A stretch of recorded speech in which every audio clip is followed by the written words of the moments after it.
نیکیاں کرنی ہیں، گناہ نہیں کرنے۔ ابھی آپ نے سنا کہ فحش بات نہ کرے، گناہ نہ کرے۔ یاد رکھیے مکہ پاک کا مقام اتنا بلند ہے کہ مکے میں ایک نیکی 1,00,000 نیکی کے برابر ہے۔ سبحان اللہ۔ آپ سوچیں نا، ابھی آپ نے کیا کہا؟ سبحان اللہ دوبارہ کہیے۔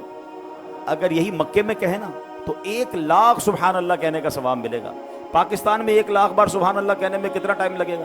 یہاں 2 رکعت نفل پڑھیں اور مکے میں 2 رکعت نفل پڑھیں تو 1,00,000 یعنی 2,00,000 نفل ہو جائیں گے، ملٹی پلائی بائی 100,000۔ تو بتائیں ادھر کرنا کیا چاہیے؟ صرف نیکیاں۔ لیکن چونکہ مقام بلند ہے نا تو ایک گناہ بھی 1,00,000 گناہ کے برابر ہے۔